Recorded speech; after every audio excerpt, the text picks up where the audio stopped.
Coaches are getting younger this cycle. Is scheme more important than ever? Having multiple ways to win? All of that and more is what we're talking about today on Stealing Bananas. I'm Ben Gretch. You can find the Stealing Siegele newsletter at bengretch.substack.com. I've written about a lot of these topics. With me, as always, is Shawn Siegele. You can find all of his great work at RotoViz, RotoViz Overtime, all of the normal fantastic places. We're going to hit on, I think, a lot of different topics, Shawn. We often talk on the show about how we had a pre-show discussion, this or that.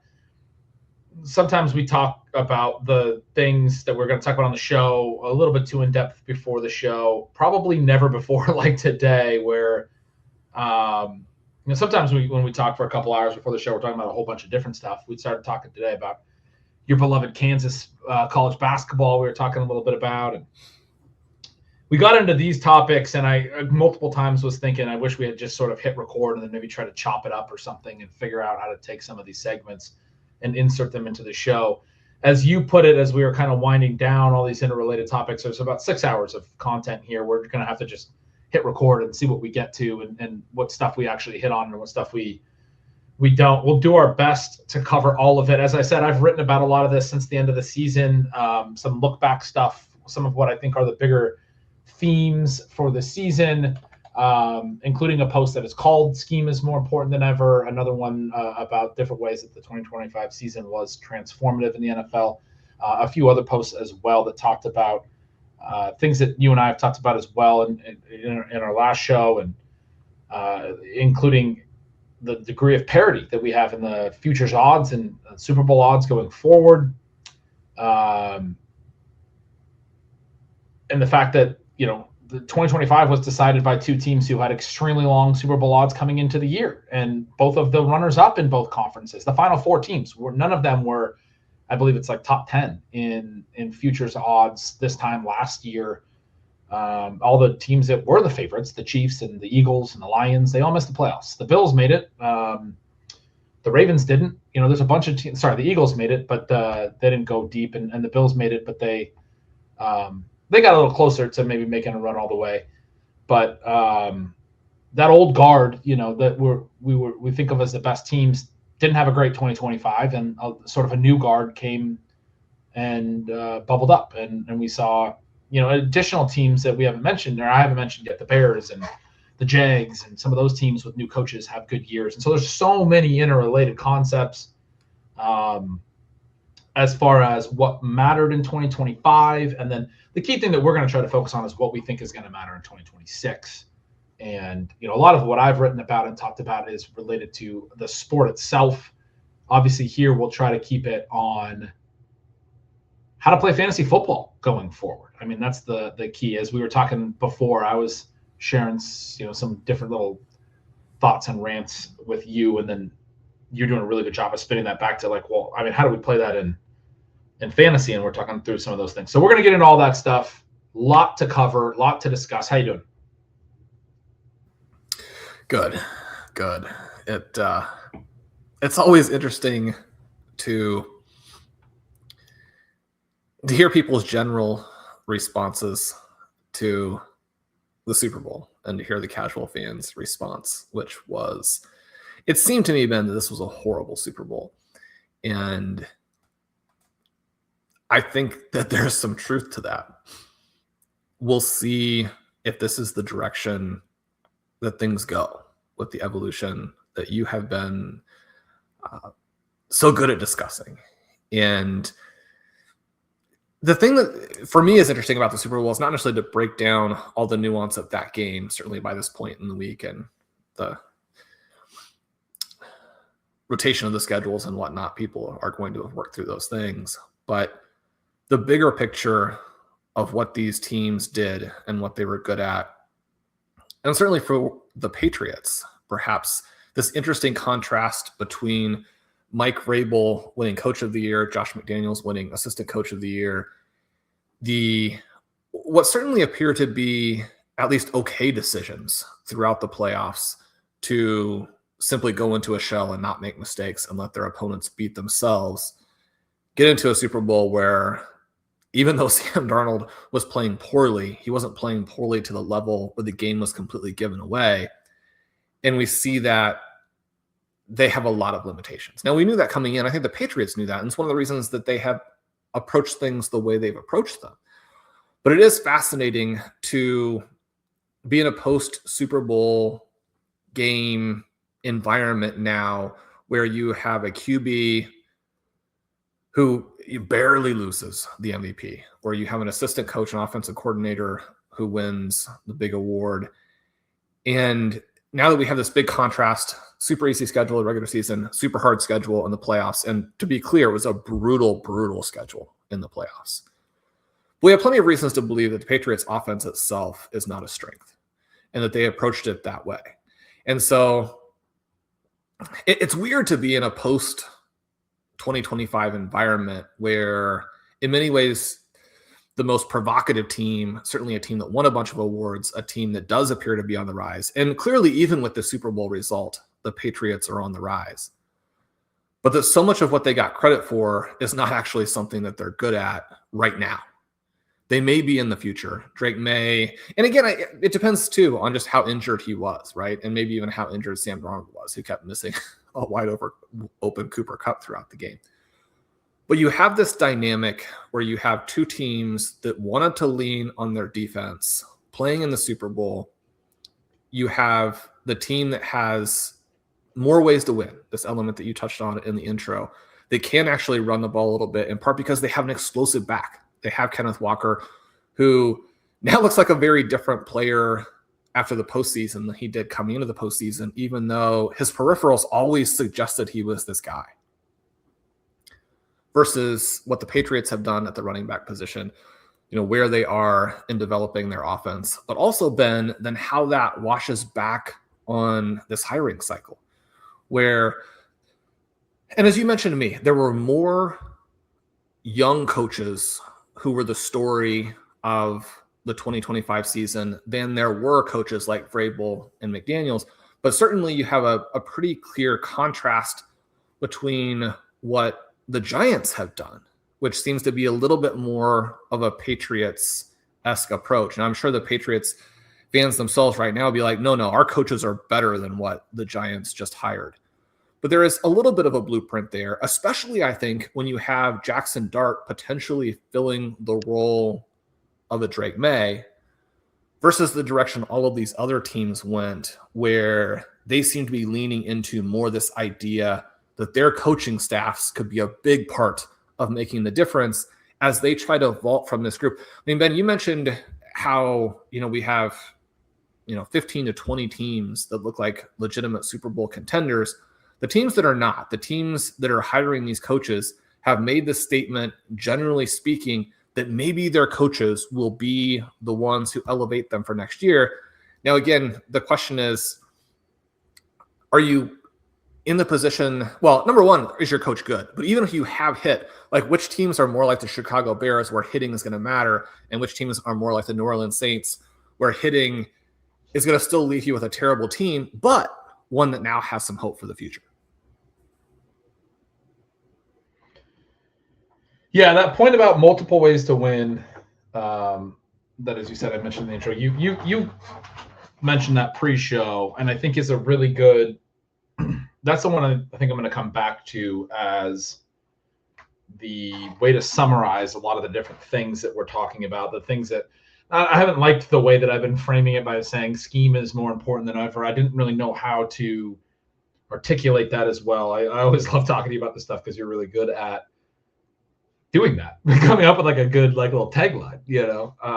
I think one of the points that I made with like the Rams, for instance, this year, the 13 personnel stuff was really interesting. And I always go back to this because people were freaking out for a stretch there when they were going heavy 13, that Puka Nakua's routes were coming down. And then you start to get into the fantasy football aspect of it. Puka Nakua is not an elite wide receiver anymore because he's not running 80%, 90% routes, which proved to be pretty silly. I mean, they didn't continue that for a much longer period of time. And even when his routes were coming down, his targets per route, his yards per route were massive because when he was out there, basically they're just removing some of the plays where he's maybe not the focal point, but when he was out there, he was sort of more the focal point. But anyway, what the Rams were doing for that stretch and what they did every time they went to 13 personnel that was so interesting was like the way that I'm thinking about it, I mean, there's been teams that have had sub packages and different identities and things, but it really felt like that 13 personnel was its own like base offense. And they also obviously have had the 11 personnel stuff they've done for years. And they were like one of the forefront, like the biggest 11 personnel teams when McVay took over and pushed the league that direction in some ways, and now moved away from 11 personnel, which, again, if you're not familiar with the personnel stuff, the two numbers are the number of running backs and then the number of tight ends. There's 5 eligible wide receivers, and so it's 5 minus the 2 numbers. That is the number of receivers. So 11 personnel is 1 running back, 1 tight end. It leaves 3 receivers. 13 is 1 running back, 3 tight ends. It leaves 1 receiver. And the Rams midseason, when they were doing that, were using Devontae Adams in 13 as their 1 receiver, their single receiver. And so there was some concern about, Puka. I think for the most part, this was a team that was looking at Puka Nacua as not being 100% healthy at that time and looking ahead to the playoffs, and was kind of giving him some time off and navigating the 17-game schedule, which is something else that plays into a lot of this stuff about having different ways to win and being able to iterate in season was something that you and I were talking about pre-show. I think the Rams sort of gave themselves different matchups and different ways of playing things in season based on different opponents, right? Like one of the big things about the Rams and the Seahawks that was so fascinating is they were both doing things that were at the forefront of scheme. And I don't want to do the whole Mike Macdonald thing. I've been doing it on Twitter, and I know I've talked about it on the show a lot, but the Coach of the Year thing, to me, it's such an outdated way to look at it, to just look at wins last season and plus minus wins this season, because you're not even looking at the off season where the Patriots had a ton of cap room and had a high draft pick and got better, and then everyone knew they had an easy schedule.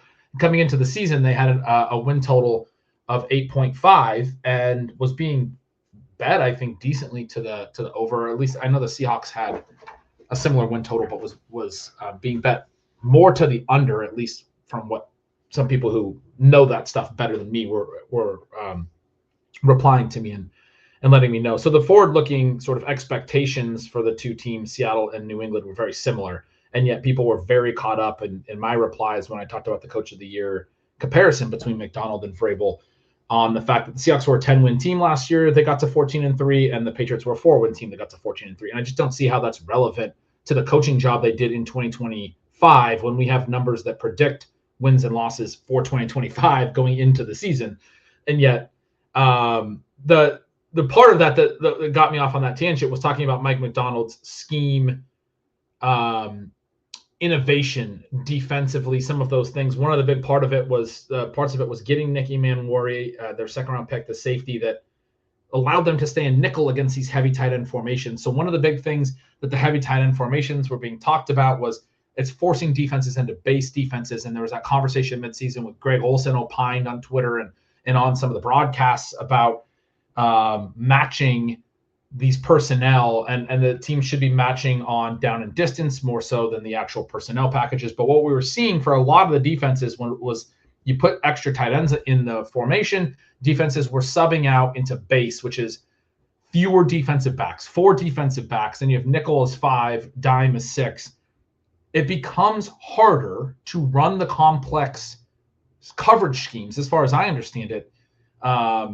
And I'm never going to have all this stuff right, but this is my understanding of all this. It becomes a lot harder to run these complex defensive coverage schemes that have been a huge part of what has made offense trickier in the last half decade when you're in base, because you only have 4 DBs. It's harder to do all the pre and post snap rotations, the split field stuff where they do cover 2 on half the field and quarters on the other half. And they're doing all these different things in the secondary when they have a nickel DB on the field. So they can rotate more with 5 different defensive backs. You can't rotate a linebacker who's not very good in coverage into some, deep safety responsibility without getting hit there by, the outside wide receiver running the deep route. The quarterback's going to go right there. You rotated a linebacker onto my deep wide receiver, I'm going to throw to that matchup, right? So the ability to do these things that secondaries have done to take away the explosive pass plays that we've talked about on the show for the last half decade, Sean, it's so important to have the DBs on the field. And so one of the biggest things I think Sean McVay was doing with the 13 personnel goes back to that Play Callers podcast series from The Athletic that was so fantastic that we've talked about a ton over the years. He talked about how defenses have become unregulated, and he wanted them to be regulated. He wanted them to just run cover 2 and play it perfectly. And if they were playing perfectly, then he at least can now think about, what are my play calls that are cover 2 beaters? How do I stop this? We've talked about this stuff on the show all the time, but when they became more unregulated, it became harder for offenses to do that. It's been harder for offenses. We know about all this stuff, the pre-post snap stuff. Defenses are the this and that they were talking about on the play caller series that you and I have talked about. Defenses have continued to iterate from that. They've gotten better at taking away more things. Nate Tice from Yahoo Sports, son of former Vikings head coach Mike Tice, was talking on Twitter this week. I thought it was very fascinating about the interplay on the lines, how the defensive lines have the advantage right now and are crushing some of the protection like go-tos that offenses have always had, because again, defenses are continuing to iterate. So like some of the he mentioned full slides and quick hot routes. Defenses know what your answers are on offense, and they're ahead, and then now they're adding more layers. Well, now we know that when we do all this stuff right, they try to do these full slides, or they change the halfback in protection this way. Well, we're going to blitz differently, and we're finding different answers. And we saw a lot of that in the Super Bowl, as you were referencing. We're not going to go into all the specifics, but Mike Macdonald bringing all sorts of pressure stuff. I saw Mina Kimes mention that they weren't bringing Witherspoon very much on blitzes up until the Super Bowl, and then he pulls that out. And it was very reminiscent of something you and I talked about on the show years ago that the Chiefs did, where they waited all the way until the Super Bowl, used that jet motion a ton, and then they started doing the jet motion return. And both Kadarius Toney and Sky Moore caught a touchdown. And you get the red zone efficiency, turning 3s into 7s, so important. You get this easy answer, red zone efficiency touchdown twice in, I believe it was the Eagles Super Bowl, the win over the Eagles, that they pulled that play out. They hadn't really run it the whole year, and it was because of the way the Eagles did this rock and roll safety rotation on that motion. They showed the motion, then they went back to the same side. You pull something out because you're self-scouting and you're iterating going into the biggest game of the year that you haven't shown all year. And they have an answer for what you do, and you iterate off of that in the Super Bowl. I think the Seahawks kind of did that as well with the Witherspoon blitzing. The point, though, back to the scheme and all of these things and what's happening in 2025, I think Macdonald, part of this ties into the Coach of the Year thing, really at the forefront of these iterations and these things that other people are going to now copycat and try to, build off of as well. So for me, the Coach of the Year, that's just a no-brainer. It's the coach that's actually coaching in a way that is changing the game is probably the most important element. But as far as some of that scheme stuff that we were talking about, there's this interplay, and again, there's a ton of other interrelated stuff. I'm going to kick it back to you. I can talk about this for too long, but the point about the Rams that I was trying to make, and I thought was so fascinating, and why the Rams-Seahawks chess matches were so fascinating, the 13 personnel stuff, forcing teams into base, which I think for McVay was to force defenses to be more regulated, take DBs off the field, and then you can attack. It wasn't necessarily about the tight end. The tight end was a means to an end, right? And so I've seen some of the answers in the fantasy space where people are talking about what the big formations mean going forward and all this stuff. To me, this is a patch for 2025 that's going to get corrected when defenses do what Macdonald and the Seahawks did, which is find a safety and find some more of these hybrid players that allow them to stay in nickel, because the Seahawks stayed in nickel against heavy tight ends over 80% of the time, and the rest of the league was like 40% or like lower. They were significantly different, and this is what I talk about with the Seahawks being innovative or on the forefront of it. They weren't matching 13 personnel with base. They were staying in nickel, and Eman Ware could come down and play the line of scrimmage. He's a safety. He could also play safety. The Ravens are doing similar with Kyle Hamilton, which is some of that they had when Mike Macdonald was there, right? And so they had Kyle Hamilton, and then continued to do some of that stuff with Hamilton. Those types of players are going to be at a premium this year. One of the things I wrote in some of my pieces was Eman Ware went in the second round last year. If there's a similar player to Eman Ware in the draft this year, expect him to go in the first round, right? Like teams are going to want to find that player. That's the next, iteration of the sport. We're always talking about the evolution, but these answers, these things that you can do, getting into 13 personnel for the Rams is the simplest one to talk about. Forcing the defense into base, and some of the defenses did it at way too high of a rate. I remember looking at the charts that people were sharing after that became a big discussion point about the matching. And I remember the Lions, and interestingly, you and I were talking before the show about a lot of different teams. The Lions came up. You mentioned that some of their defensive numbers were terrible. The Lions were in base against heavy tight end stuff, I think more than anyone, or one of the top 3 to 5 teams. They were just happy to go back, like take the DBs off the field. If you brought the extra tight ends on, we have to match you no matter what. And then teams are probably crushing that. That's probably part of why the Lions' defensive numbers were so poor this year. You get the good pass defensive players off the field, and then you create some mismatches for the pass game. So anyway, that's one example of having multiple answers that the Rams had. There's a lot of other examples. Some of the teams that didn't have multiple answers really struggled this year as well. If you think about it from the counter, the good teams, the Chiefs have always been, hey, we're going to put Patrick Mahomes, drop back, keep a lot of, receiving weapons on the field. It's not always 11 personnel, but I mean, they keep Travis Kelce on the field. He's not necessarily a great blocking tight end. He's mostly a receiving tight end. This year they did, I think, a lot more 11 personnel, 3 receiver stuff. And it was harder for them to just say, hey, Patrick Mahomes, go win us these close games late. They lose a ton of close games. That was the story of their season. The Eagles, a team that last year we talked about in 2024 was not developing their passing game enough to win in the playoffs. They proved me wrong, certainly, by winning the Super Bowl, basically just running the ball the whole time. But in 2025, that became a problem. They had not developed the passing game enough. And when they needed to go to the passing game, you didn't have that other answer. And then they also weren't necessarily in 2025 able to just say, oh, well, we're going to go back to our bread and butter, line up and run the ball, because defenses seem to take away the bread and butter better in 2025. And so there's so many elements of this going forward. This element of the young young hires that you mentioned as well. Just to put a little note on that, I had written about this. New offensive and defensive coordinator hires this year.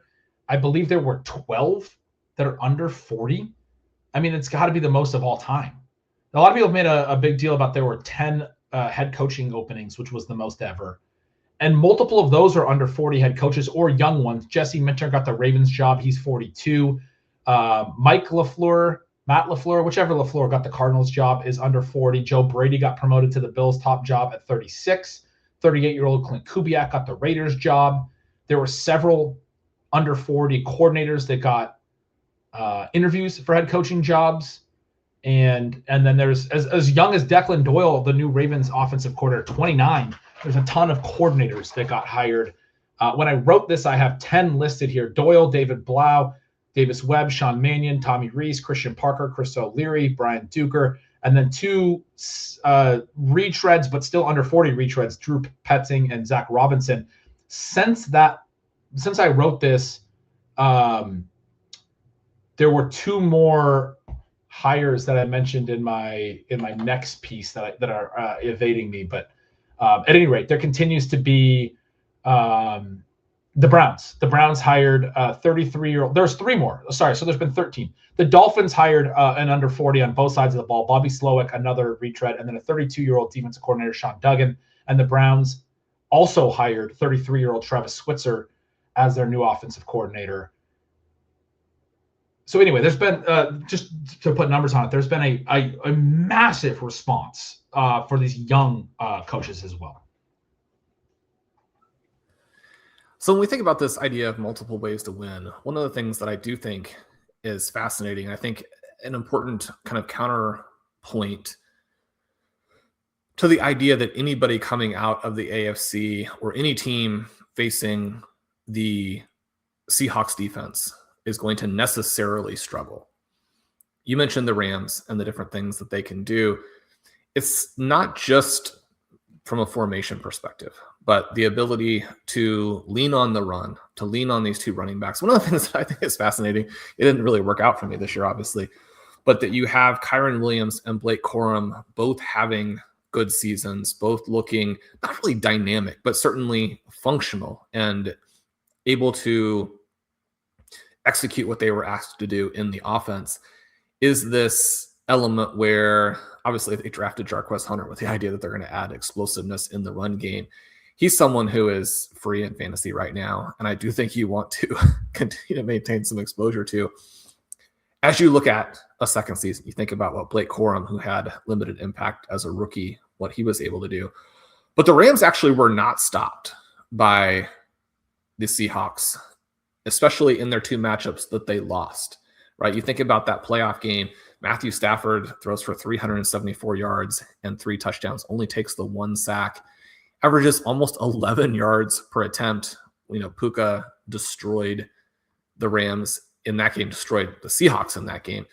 The other interesting one is that in the previous game, the one that had the crazy 2-point conversion results and also had overtime, obviously, but you have Matthew Stafford throwing for 457 yards and 3 touchdowns, and that one takes no sacks in that particular game. Puka goes 12 for 225 and 2. So one of the things that I'm thinking with both the Rams and the Seahawks, the two teams that I think most people believed were the best teams in the NFL this year, is that you had these two receivers who were unique in their ability to challenge defenses, including defenses that were good, defenses that otherwise were putting pressure on teams and making them look silly, right? When you pull up the regular season numbers for the Seahawks on pass defense, whether you're looking at yards per cover snap or you're looking at WAR in that particular category, the Seahawks obviously look fantastic in both of those. And yet Puka was able to just run roughshod over them. And because of some of these things that we're talking about, this ability to stress the defense structurally, but then you still have to have the personnel to come through and execute some of these plays. We've been fairly hard on Sam Darnold. I do think that that's justified.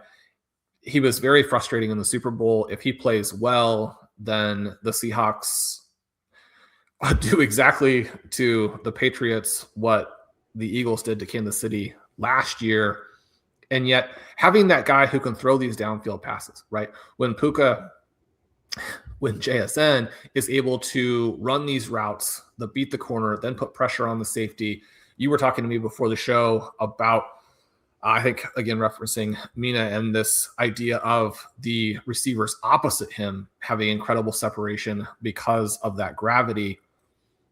You need to have structural answers, but you also need to have personnel answers, and it helps to have them across the board. Now, I think in both cases, or certainly in the case of the Seahawks with that separation that you're seeing, you'd love to have more production off of that. Although guys like AJ Barner and the scoring ability that he would have when he would come just absolutely wide open, that touchdown in the Super Bowl, certainly not the first play like that he's had this season. If you had a chance to watch the Seahawks week in and week out, on the Rams side, not only did they have the multiple running backs, but they had one of these unique, it's the first time really, Ben, that I felt a team used or deployed a clear-cut just goal line wide receiver in Devontae Adams. You think about what he did on the goal line on a team that already had Puka. And that is such a strong contrast to these teams that were the AFC powers, right? To the Kansas City Chiefs, don't have answers from a personnel perspective. The answers that they had in the past, like a Travis Kelce, have aged out. The Buffalo Bills don't have answers from a personnel perspective. They have James Cook, but they don't have that receiver piece. The draft picks of Xavier Worthy and Keon Coleman,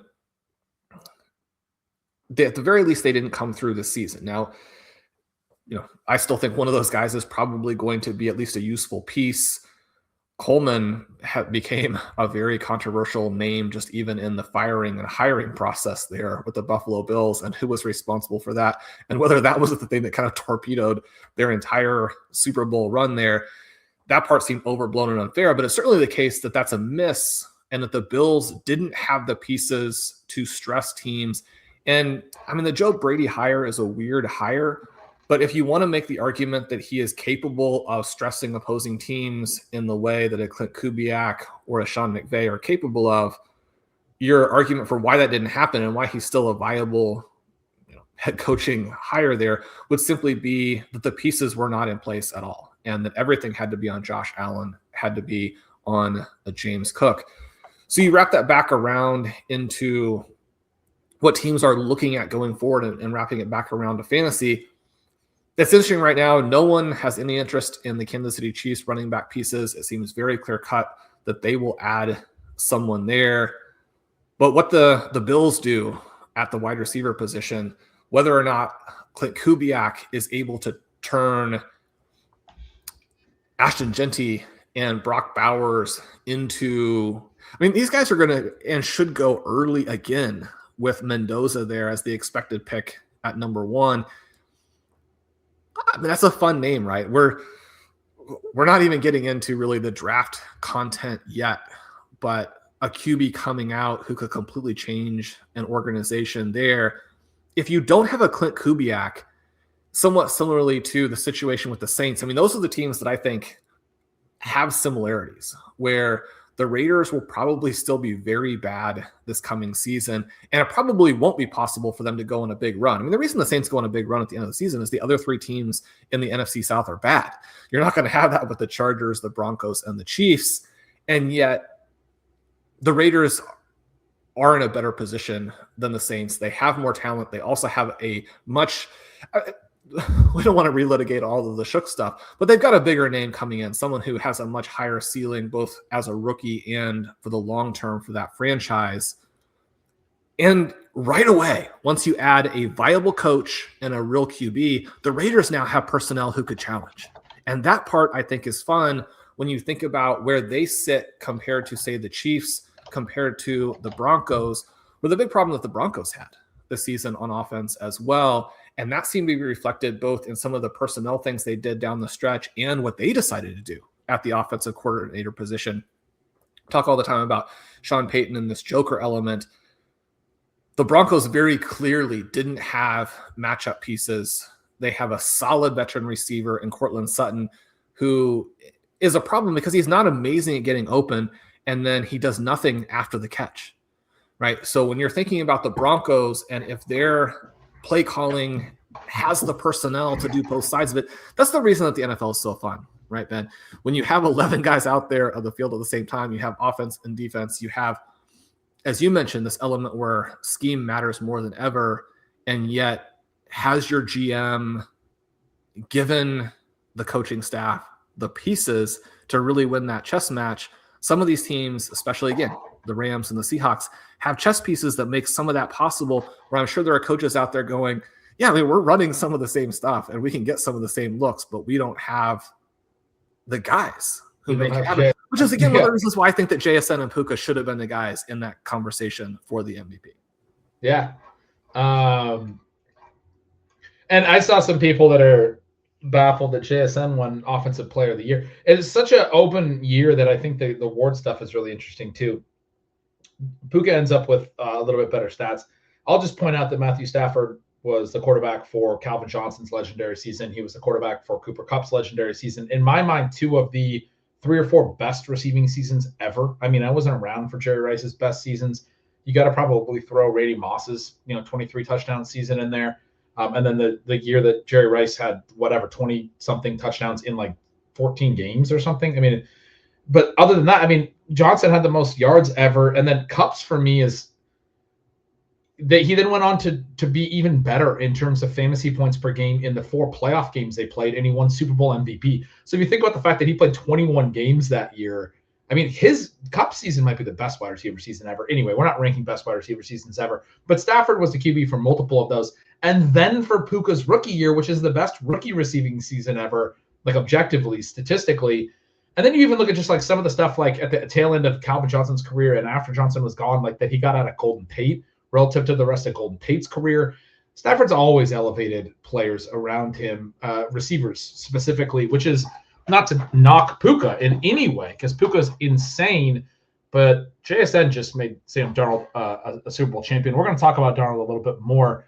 You started to talk to me before the show about how the Seahawks still won, and we agree that Darnold was not very good in that game. They still won despite that. What that means, it's a very interesting point, but we decided we'd kind of dig into that more on the show. So I haven't even necessarily heard that whole take. I want to hear that in a moment. But I loved your notes about the Bill stuff. We talked on the last show about how we were going to get into this.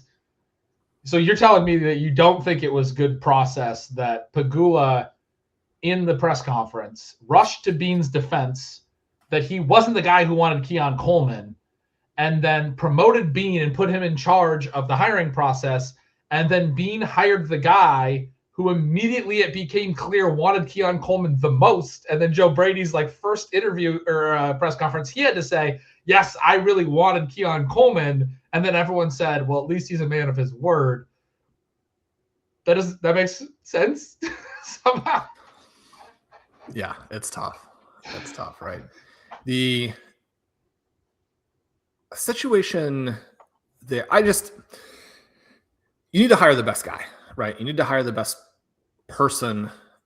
And you could argue that familiarity is good, but the point that you made is that if you really want Joe Brady as your offensive coordinator, just stick with the coaching staff that you already have. Because I think the thing we agree on, we've been pretty harsh on Sean McDermott, but it's a defensive coordinator thing, right? It's not a leadership thing where everything around the really scary injury, the game that is stopped, everything with that, with Hamlin, you see what appears to be from the outside great leadership. The different types of things that he has done through the years, again, as someone who seems like a leader of men, that's not the issue that we have there. The issue that we have is that if you're going to be the defensive mind, your defense has to be better.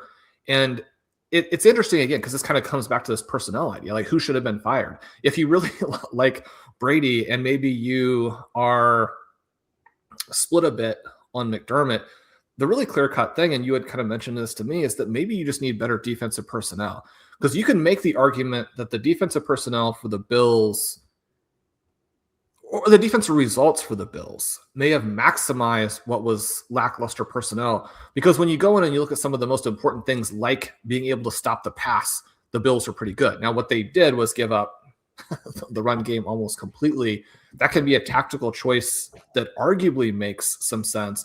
But the problem for McDermott and the Bills has always been that if you're the head coach, you're the defensive mind, and specifically in the playoffs, you just can't get any stops, right? Anytime that you play a key playoff game, it's like if the other team has the ball last, they're going to win.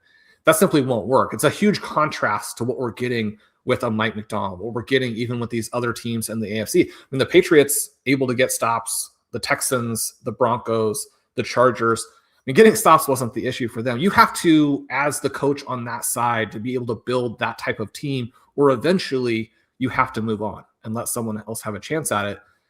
The Bills really haven't answered any of those questions. What they've done is go with a compromised offensive coordinator as your head coach and now said, build all the rest of that. I just have a strong philosophical disagreement with this idea that you can fire a coach and promote within. I don't know how that does anything other than suggest that, and I'm not saying that this was part of it even, right? You don't get any real whispers that like Joe Brady was somehow working to get himself this job or was undermining or anything, but you can never have any sense within your organization that the key thing is winning power struggles or that you could get a better job by undermining the guy you work for. That simply is a non-starter. You cannot build your organization out that way. That's crazy. And it seems to be a little bit of what happened, not necessarily undermining the guy ahead of you, but it seems like Bean, anyway, the Bills thing is fascinating because apparently Bean watches all the games with Pegula, and maybe Pegula's understanding was very reliant on Bean's perspective that, hey, our players aren't that bad. Because there was a whole thing about they had the conversation down the stretch about what they need to do, and McDermott was very honest that he thought there were still holes in the offense, or I mean in the roster, and there's things that needed to be fixed on both sides of the ball, I think, and just hadn't been fixed, and that it sort of was a nail in the coffin for him. That, like, you know, Pegula, the guy who's making the decisions, is like, that's not the case because the guy who built the roster told me the roster is not the problem, it's the coach. So it's like, all right, well, you're in a tough spot there. But no, I wanted to give a shout out to our suffering Bills fan, Mike Leone, who had, you know, I've talked to about this a decent amount, and he'd give me some good feedback. But one of the key points that he always drove home was that, you know, if you're gonna, was the culture thing that you had talked about, and that just that, you know, if you're gonna fire McDermott, I mean, you're taking a risk on the culture side of things, because he does seem to be pretty well liked on those sides. And so, yeah, why not just keep it together if you're going to go with Brady? Which means, they clearly didn't really have a plan. But anyway, Bill's thing. Part of Brady getting that job has to be able to go in your interview and say, we can do better on defense, which, even just that is undermining the guy that you worked for. It's tough for me that would be the route. It's confusing. You mentioned that, getting back to the scheme stuff, you mentioned that Devonta Adams goal line one-on-one thing. I think that's a really interesting isolated thing from the Rams as well, where it's like one of the big things that I think is happening here, and we talked, I think, briefly on the last show about, but it's the whole idea of the chess match and everything, and defenses being more proactive about what they want to accomplish instead of reacting to offenses, which, has sort of always been the case with the best defenses, but certainly in the last half decade with these rotations post-snap and the unregulated stuff, I think is more the case. The defenses are like, look, offenses have gotten so good. The rules have benefited them so much. We have to create chaos to create turnovers. That's how we're going to stop drives. We're going to create problems for quarterbacks throwing downfield, and offenses don't want to turn the ball over. And if we're creating enough of these chaos in these throwing lanes, and they don't know what they're seeing, maybe they'll stop throwing downfield, which has been part of it as well. The ADOTs have come way down. And so then so that you get something you said to me before the show, another one of the great ways that you kind of summarized our conversation was to say that you need to both disguise and be aggressive, like both on offense and on defense, and really defense. And so the disguise thing we know about, we've talked about misdirection with offensive play calling and all that, and I'm describing it on defense with these rotations, and misdirection has been a key part of football scheme forever, right? Like, you want the other teams to not know what you're trying to set them up to think you're doing something different than what you're doing at all times. Run to set up the pass, whatever, however simple you want to make it. That's why I think it's so fascinating. One of the big things that, like, some of the, and I'm not trying to like be mean as I start to kind of laugh, but some of the like big like analytics forward profiles are talking about how offenses are going more under center and how that's this big innovation. And it's like, well, no, they went shotgun and they went 3 wide and they did all this stuff, and then defenses got better.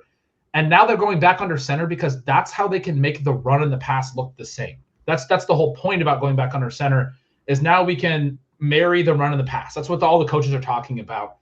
And that's not innovation. That's going backwards because defenses got better. And we're like, okay, well, we got a little bit ahead of ourselves just going shotgun only and making it clear we were going to throw the ball every single time, because now the defenses have solved some of that. So, yeah, going back under center and working backward, that's apparently a big thing that the Commanders are going to move forward with, and why they got rid of Cliff Kingsbury. Apparently Jane Daniels is going to be under center a lot next year. That was one of the big things I saw, and there's been a lot. I saw Warren Sharp tweet about it the other day, and he talked about how all the sort of some of the best teams that were the most successful playoff teams, whatever, were under center a lot more in 2025 than other teams. And, yeah, that is where we're going. Ben Johnson had talked about that from the beginning of the season, that Caleb Williams hadn't been under center pretty much his whole life because he had run a shotgun offense both in high school and college, and he wanted to get that going. And I think throughout the season they worked toward that. But that's some of these things that get talked about as like very innovative, or the next step are that the thing that people always talk about, which is the circular aspect of football. And then I always criticize that because I say, well, it's not really circular. We don't wind up back where we were because it's evolution. So the whole point of going back under center is not we're going back because of the way defenses have evolved. The sport is evolving. We're in a different position, but now the answers have to be what the answers used to be, right? So the offense is being somewhat circular, but the sport is always layering up. We're not going back to something.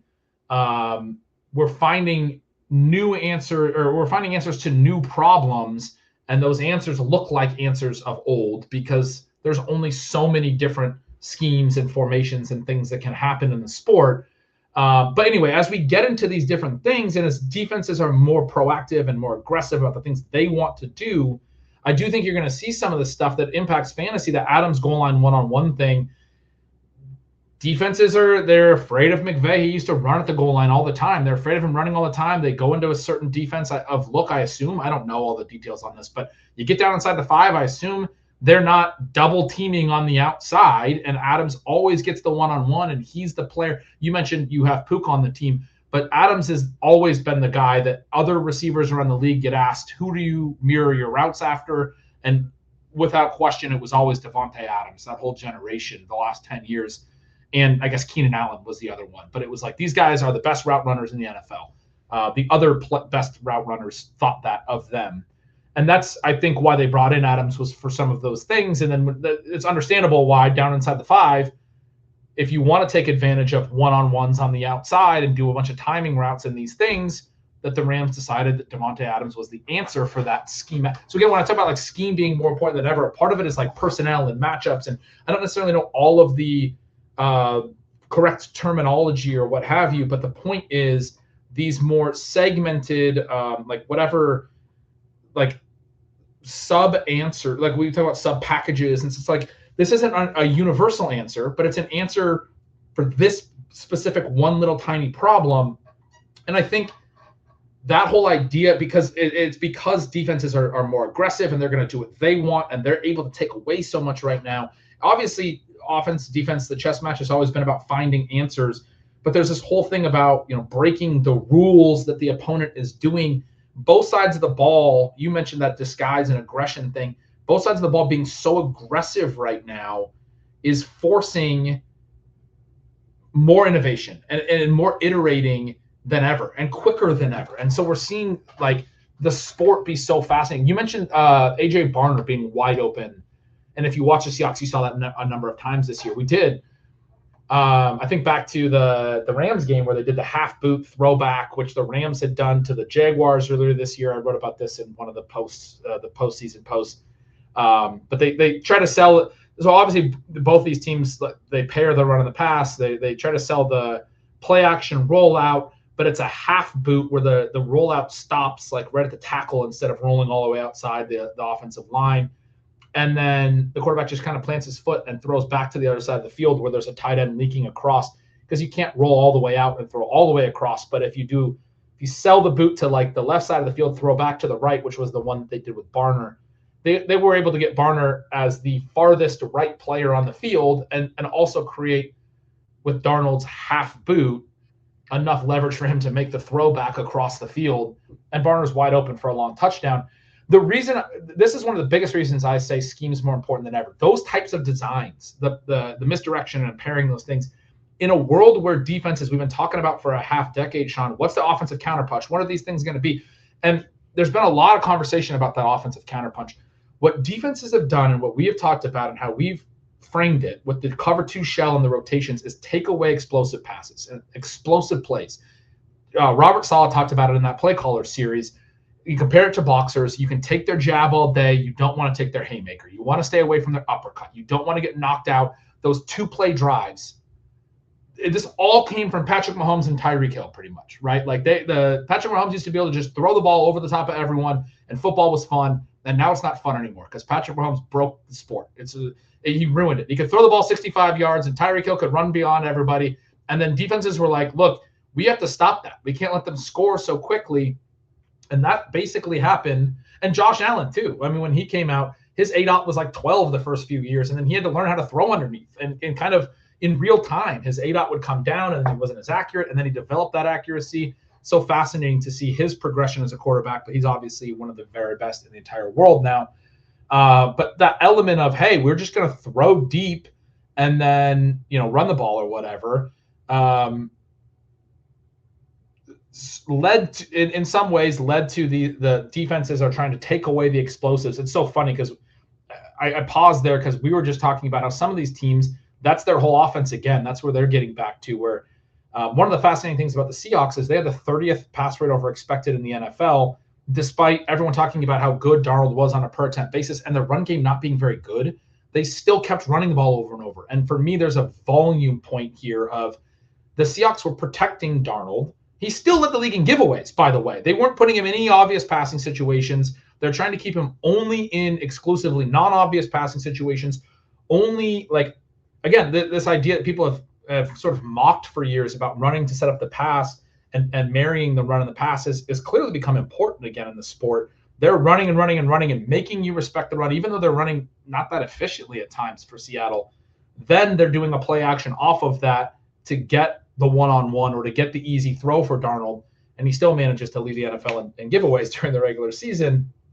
So we're getting back to those kinds of offenses to some degree that are basically just runs and shot plays, high ADOTs. You mentioned to me before the show that some of the best quarterbacks had higher ADOTs, and I think it is this element of, well, they also had low PROEs. It's fewer, their offenses were more run heavy than expected. It's fewer overall passes. This gets back to when Patrick Mahomes' ADOT fell and people thought he was bad, or the same as Russell Wilson that one year. And I remember talking to you on the show about Russell Wilson had like 100 or 200 fewer pass attempts, and it was like they had very similar per attempt numbers, but Mahomes was being asked to throw against defenses that were scheming for a guy who's throwing 40 times a game, and Russell Wilson was being hidden by Sean Payton that year, and it was in Denver still. And there's a difference. Like, just because their numbers wind up looking similar does not mean they're playing the position the same because of volume, because of how many times over the course of a football game you're asked to drop back, and how many times you're then throwing into obvious pass defenses or non-obvious pass defenses, which have been classified and shown to have significant differences in pass efficiency in larger aggregate data samples. And so when you're Mahomes and you're asked to do that every single time into tough defenses, and then you have to take the check down, you're basically the run game with that lower ADOT, as opposed to Sam Darnold, very run heavy, and then he has really good per attempt passing. Jordan Love had some of the best EPA numbers per play or per attempt this year. But again, the Packers were always running too much. It was a bizarre thing. They lost games to bad teams. They lost to the Browns and stuff because their pass rate over expected was very negative in some of those games, playing suboptimally if you think that the per attempt efficiency argues that they should have been throwing more, right? This goes back, I mentioned to you pre-show too, back when a lot of the EPA people were looking at Ryan Tannehill as this fantastic quarterback for the Titans, and that running the ball with Derrick Henry was suboptimal based on EPA per play and these things. And it was a lie told because of the Titans' run-pass splits. Because they were running the ball so much, that's where the signal was. Derrick Henry getting all these carries into tough run situations. Yeah, per play, his EPA was looking poor. It wasn't just that runs are less efficient than passes generally. It was also volume. And then Tannehill's only throwing off of that. We are only allowing him to throw in certain situations, again, similar to Darnold this year, similar to other players. But all of those things or one of the points that I needed to get back to was defenses taking away the explosive passes. You made that point about Barner. I got off on that tangent while trying to talk about this, but this idea of scheme being more important because of a world now where they're taking away explosives. If you can artificially create explosives because of scheme, if you can, that half boot I was describing, the reason I went to such lengths to describe how they had married it to the run and sold it as the run and then also sold it as a rollout, and then it was a throwback, and then Barner's wide open. Sam Darnold gets a 40-yard touchdown pass that goes onto his EPA numbers and all that stuff, and it looks amazing. And it's purely created through scheme. Any quarterback can make that throw. Maybe Darnold is better than some at hitting open players. I do think he is. When he sets his feet and he's able to throw from a clean pocket, I think he throws a very catchable ball, all that stuff. You and I talked about this a little bit pre-show. You were mentioning that they had incredibly low drops in Seattle, which is probably lucky to some degree, but also may be that, he throws a good ball. And it also may be scheme that they're always getting guys wide open as well, right? Like if it's easier to throw and catch when the guy's wide open as well. So you're going to have fewer drops than contested plays or slightly contested plays, or you hear footsteps or whatever.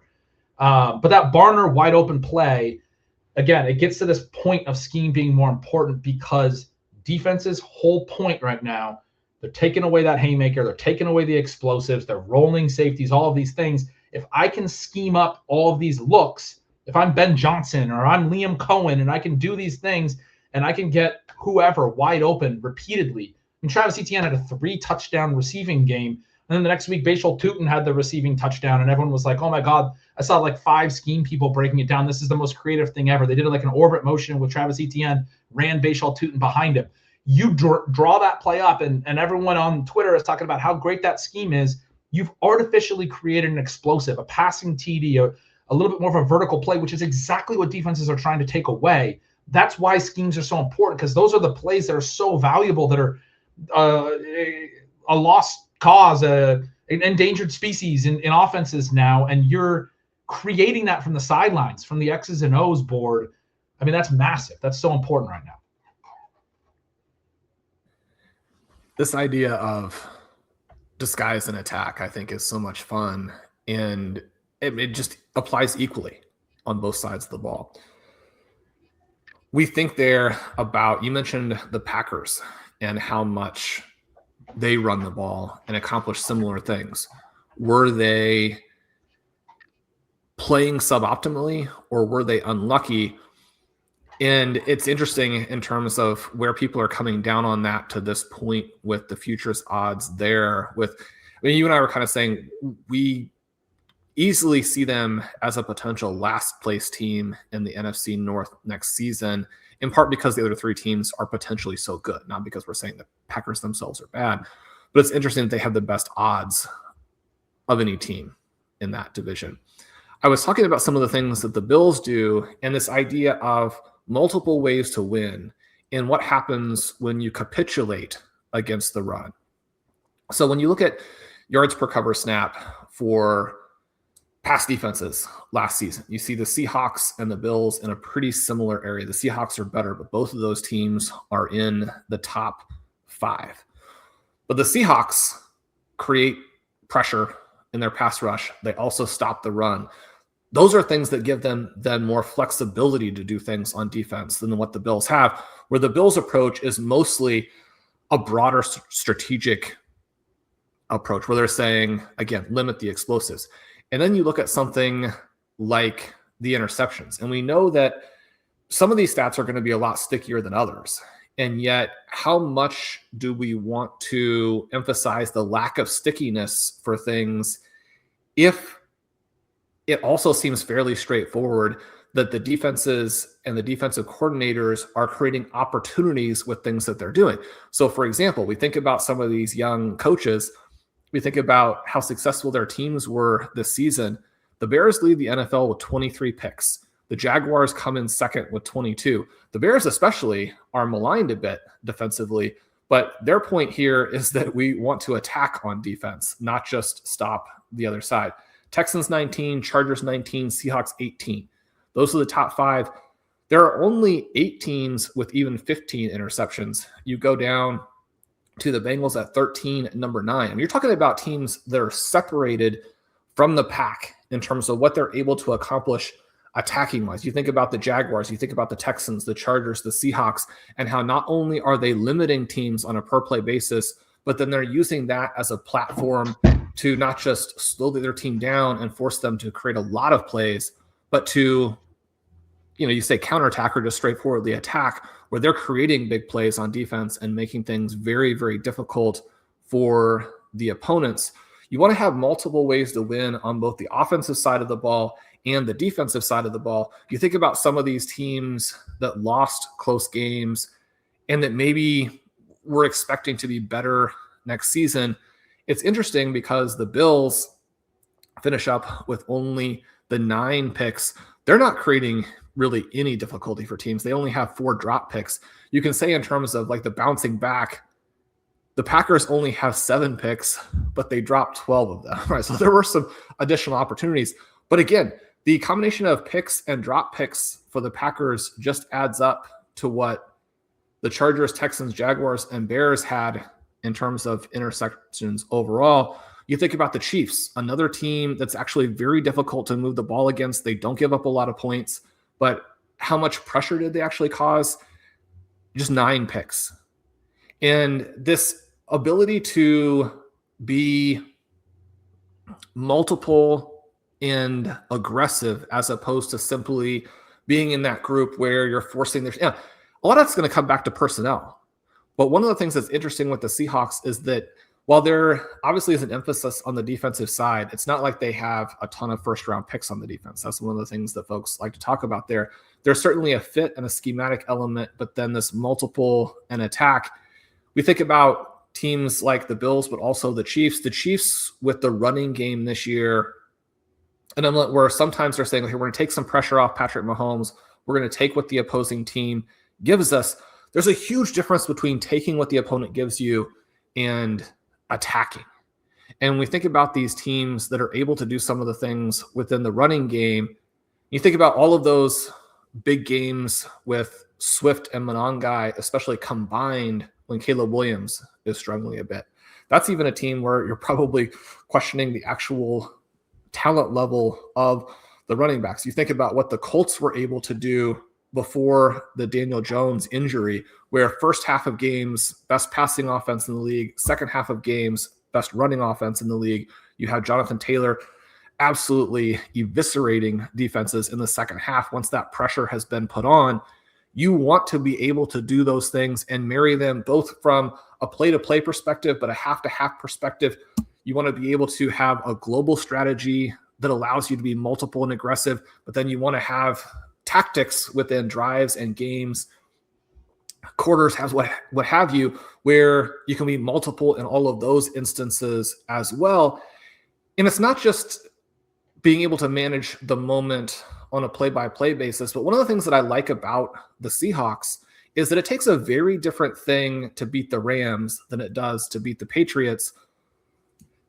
You want to maximize whatever you do well. And one of the things with the Patriots is that we shouldn't be piling on them for getting to the Super Bowl early. I mean, this is a team where 2026 or possibly even 2027 is the more appropriate and fair ETA for them coming on the scene as the best team in the AFC. But certainly in terms of where they are now, there's a big difference between a Patriots team that needed a specific rollout of opponents that had similar weaknesses versus a team like the Seahawks that can give you a lot of different things.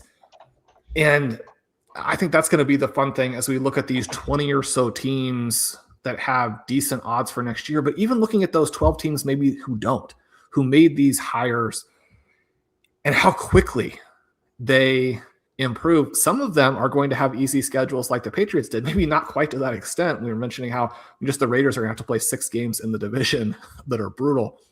But taking big swings on some of these young coaches is going to give you some upside. Ben, do you have specific hires from this group that you've written about that intrigue you more than others? Who are the names that we should really be looking at, either from a pros perspective or a cons perspective? Do you feel confident that a John Harbaugh, Matt Nagy team can take Jackson Dart and Malik Neighbors and Cam Scatterbo and do things? Is that a catastrophic approach because it's low ceiling? I mean, how are you feeling about this group of 2026 hires?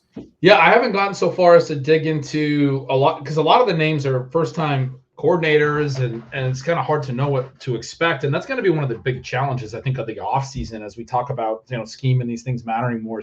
We don't think just all the young coaches are going to be great. I mean, there's going to be young coaches that are going to fail. There's not a never-ending I wrote this in one of the posts, something, it's not a never-ending, well of innovative young breakthrough coaches that can outthink everybody. I mean, that's just not the way it works. And this is, I think, pretty clear. Are people with no resume whatsoever? Yeah, it's really tricky. It's really tricky, right? And especially right out. It's in response, I think, clearly to Ben Johnson, Liam Cohen. I throw Kellen Moore in this group every time. Mike McDonald, obviously a defensive-minded head coach, but in his second season goes and wins the Super Bowl and some of the stuff, and what he did with Clint Kubiak, who's another under 40 guy.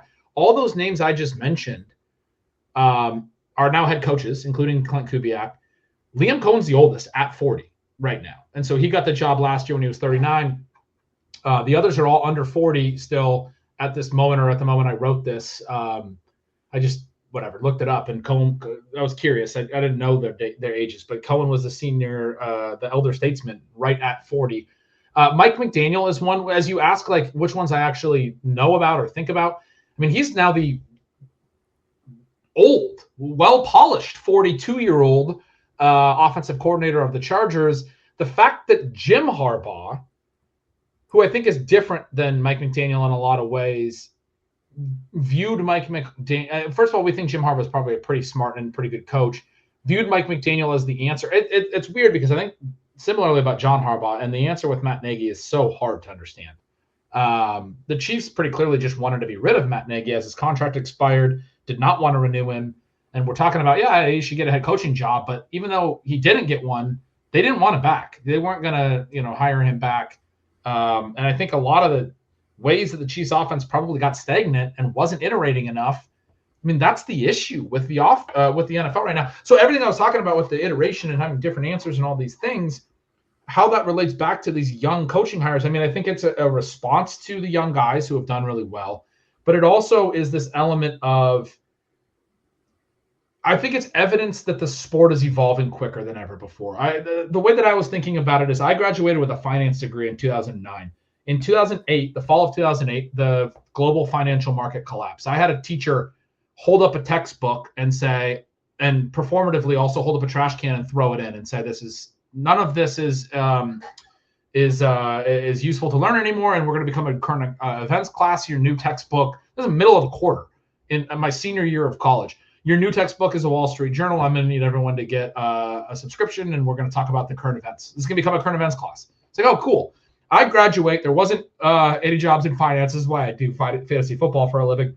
And a few years later, there still wasn't any jobs in finance for people like me who graduated in 2009, because at that point, everything had iterated so much.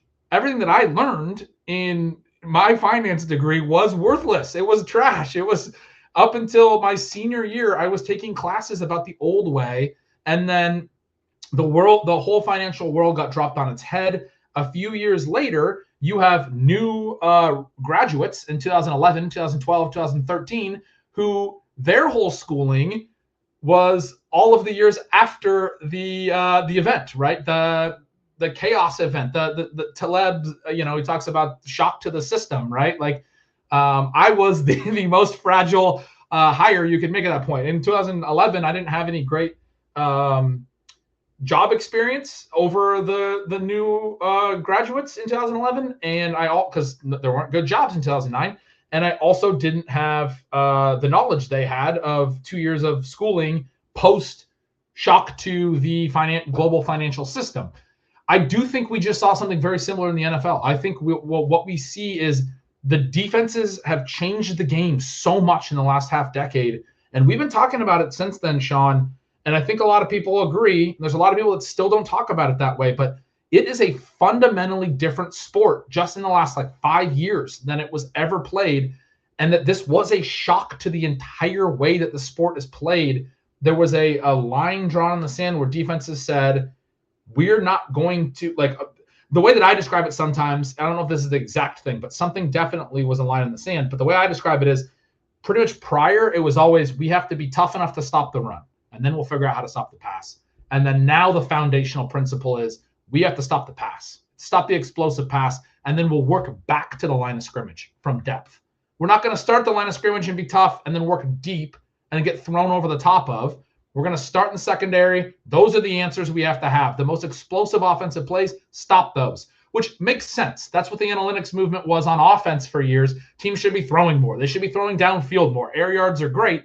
And that it just was defenses saying, well, why don't we apply the same principles? Why don't we say that the most important plays to stop are the deep passes and all of the other pass plays and pass concepts? Let's start there foundationally, work back to the line of scrimmage. It's not that simple. A lot of people understand a lot better than me, but I do think there has been a shock like that. And then over the years since then, there is a little bit of a thing where some of these older coaches that have all this experience. So I go back to RotoViz founder, the fantasy douche, his book under the pseudonym Frank DuPont, Game Plan, which was written in 2012.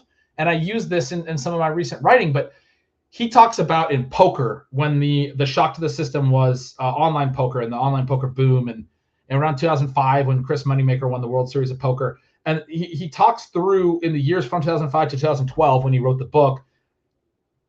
First, internet poker players were thought that they could only win in the internet, and they got really good on the internet, and then they started winning all of the actual live events as well. And he talks through part of the reason why is technological, where you're able to iterate and you're able to get feedback loops so quickly with online poker, as opposed to having to drive to a casino and play one hand at a time. These people were multi-tabling and getting a ton of feedback and learning poker super, super fast when they were still young.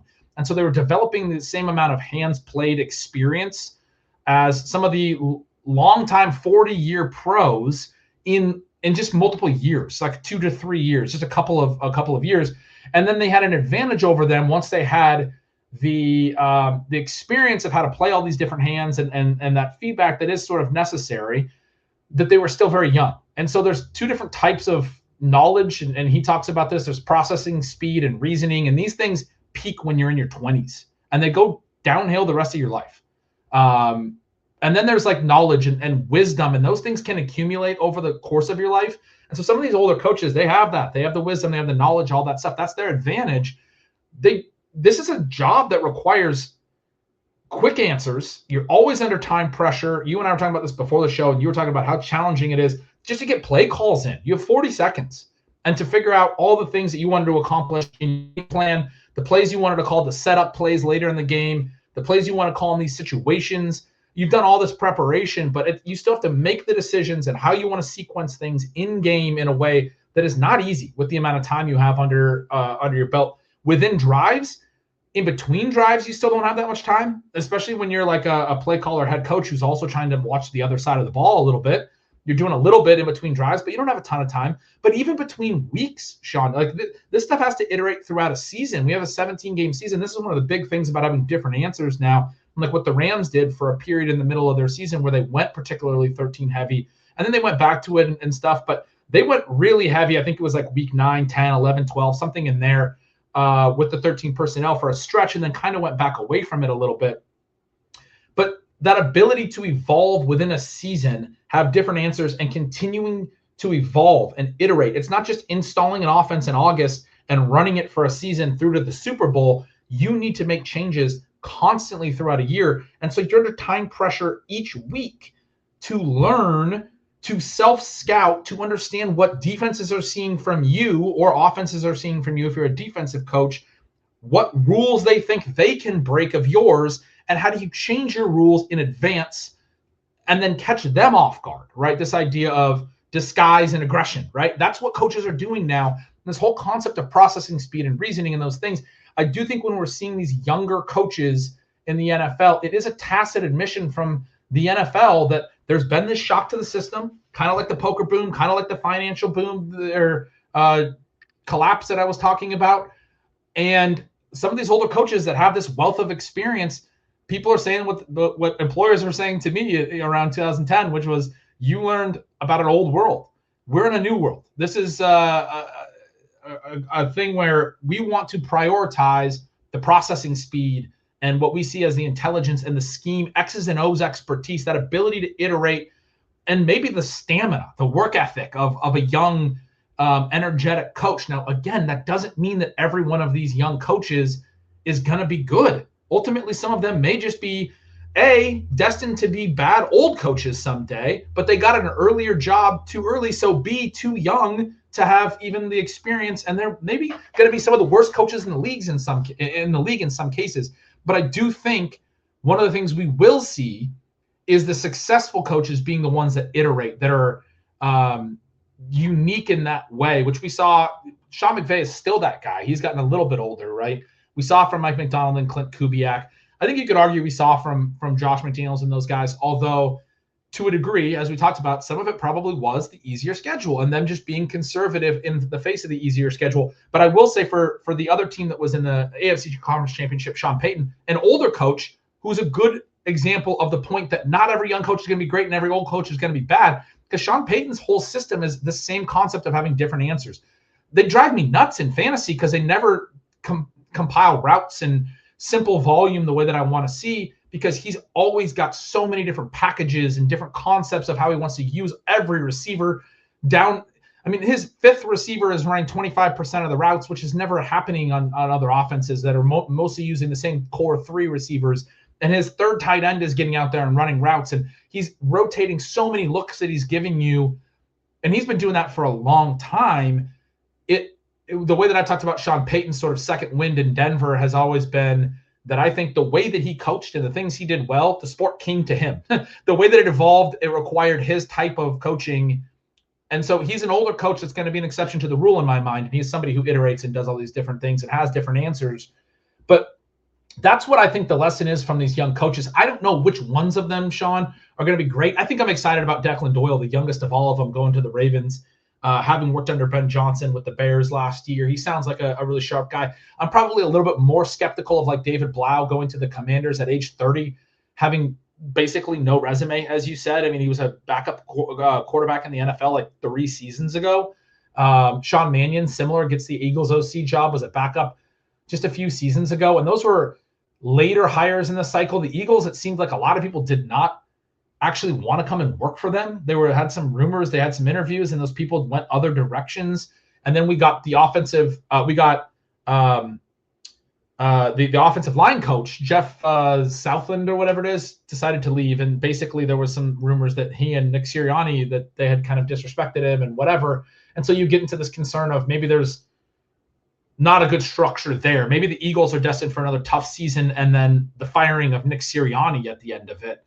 Maybe I'll be wrong. Maybe Sean Mannion will be. It's going to be tough for fantasy because the young guys that hit, you're kind of betting into uncertainty like we bet into rookies, right, in fantasy, where they can be busts entirely or they can be, big ceiling hits sometimes that overwhelm you with how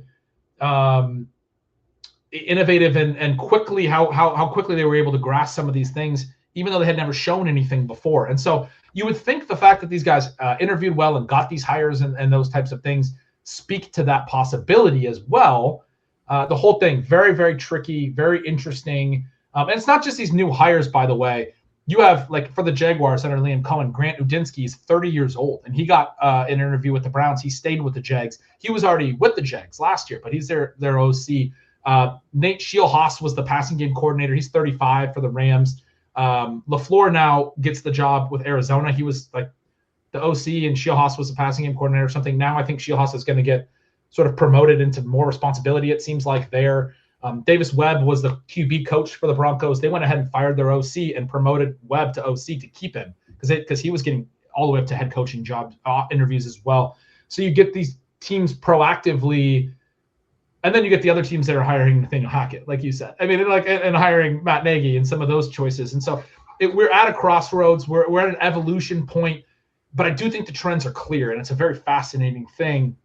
And to me, it's this admission that the sport's evolving, all these things that we're talking about and how they are so impactful. I think the league is telling you that they agree that these things are very impactful. So it'll be interesting to see and to track some of these hires and to track them in light of the contrasts. One of the things that's been interesting about Sean McVay is that even though he has probably been, along with Andy Reid, the most successful coach of the last 7 or 8 years, it's not like the Rams have been perfect or the offense has been perfect through that time period. The tricky part right now is evaluating some of the head coaches, especially if they're older, who are coming off of bad seasons like an Andy Reid. So many of those Chiefs games were close. You could play that season again, it would come out differently. I don't think that changes the fact that the Chiefs do a lot of things now that seem actually heavily influenced by analytics, where I would suggest that maybe they're taking the wrong conclusion from some of the work that they've done and are limiting themselves in ways that are unfortunate. But we think about John Harbaugh, we think about the Baltimore Ravens, they hire an old offensive coordinator to replace Greg Roman, and they go on this run where 2023 and 2024 are 2 of the best seasons that Harbaugh had with the Ravens and 2 of the most explosive seasons from an offensive perspective. We think about how amazing the Ravens were, and specifically Lamar Jackson was in 2024. They're fired. Both of those guys get head coaching jobs, which is, entertaining in its own way. How much of the 8-9 season, how much of the struggles for Jackson are simply the same things that we see even with an Andy Reid or a Sean McVay, where you're just not going to be perfect every single year? And how much of it is passing you by? Because you have a different answer to that question if it's someone who's young, like Sean McVay, versus if it's someone who's old, where there are, similar to a fantasy football draft, where if you have a young player coming off of a bad season, it is different than if you have an old player coming off of a bad season. Conversely, one of the things that has been interesting to track is that guys like Bill Belichick and Andy Reid have not had much success with their coaching trees. And we're moving into an era where it often feels like every coach in the NFL has experience working under a Kyle Shanahan or a Sean McVay, but it's certainly not the case that all of those guys have been successful. And in fact, some of the biggest villains are names who have come out of that. You think about guys who, are having to search for jobs for this season and already becoming retreads. You think about names like Luke Getsy and Shane Waldron and Bobby Slowick as ones who were extremely underwhelming, but even guys like Zach Robinson, that's an interesting one where now he gets to go and is in a situation where, some of the discussion around Bucky Irving, is he going to do what they were able to do with Bijan Robinson last season? Is it a plus that they actually accomplished some interesting things at the end of the year with a Kirk Cousins, that they were able to finally unlock a Kyle Pitts, that they did all of these things with Bijan? Bijan is a unique player. Almost no one has him, but that doesn't guarantee that an offensive staff actually uses him in the ways that unlock all of those things, or to create environments in which, again, you're multiple in how you attack. You think of some other names like a Zach Taylor, someone that we feel like should have definitely been fired. Is that a success because he got the Bengals to the Super Bowl? Or is this one a little bit like the Sean McDermott situation where Joe Burrow and Jamar Chase are going to cover up almost all of the things that you're doing negatively as a coaching staff, and yet you still manage to go 0-4 or 1-3 in the first month of the season every single year, even with those guys.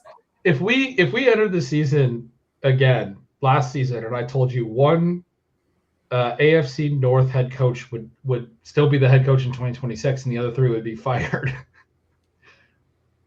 how many guesses would it require to get to Zach Taylor? Am I required more than 4? Yeah, Stefanski, Harbaugh, and Tomlin. I mean, I don't know that Stefanski's a perfect coach, but Harbaugh, Tomlin, with their tenure and everything, the idea that all three of them would be fired in the same offseason, and Zach Taylor is still there. What?